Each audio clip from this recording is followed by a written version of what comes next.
Ayan guys, dito kami sa Subic. Napaganda pala ng Subic. Ayan, hindi na akong bugoy. Ayan, so napaganda ng dagat, ang linis. Mas napakalino ang tubig niyan. At ang lamig. So sa gabi nga pala dito, maraming namamasyal dito. Sa umaga naman yung mga nagte-therapy dyan, jogging, exercise. Ayan, nakita nyo naman. Kasi low tide siya pag umaga. Tapos walang kabato-bato. Parang nakakit na akong maligo. Ayan.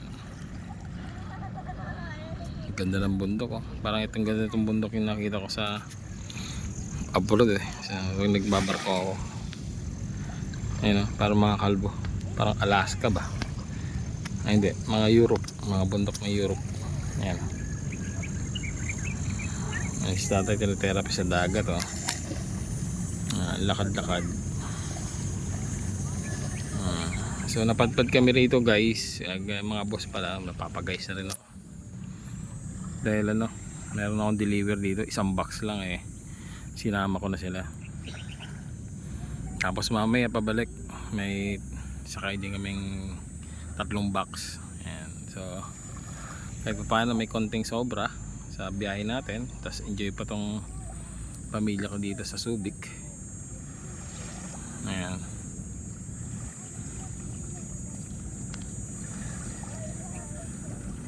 Tapos lalo itong maliit ko. Oh Ne, tabi ka dyan. Hindi ko makita si Iska. Ayan, nakita yung maliit ko. Ayan, oh. Ang tuwa. Ayan, diba? Kung biyahe ka na, enjoy pa sila. Ayan lang. Tapos may dala na kami yung butane. Nagkabiglaan lang. Ayan. Nagkabiglaan. Ako, ang dami namin nakalimutan. Kaya ang hirap kumilos. Pati yung panlagay ko sa ulo ko. Na, diba? May edad na tayo, eh. Ayan, ang ganda, pre. Oh, ganda nga mga boss. Ayan. Dito lang yung sa Subic. Libre yung dagat. Ito yung mga ganito. Libre yung dagat. Ikaw sa Batangas, lahat may bayad. So,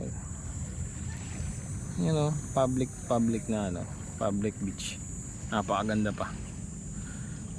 Ang lino ng tubig, ang linis. Tapos ginagawa yung still construction yung mga establishmento. Ayan. Go there. Aji, go there. Go. Mababaw kasi masyado kaya pinapalayo ko sila, eh. Ayan. Ito nga pala Subic Port. So shoutout sa inyong lahat dyan nanonood. Magandang umaga sa inyo.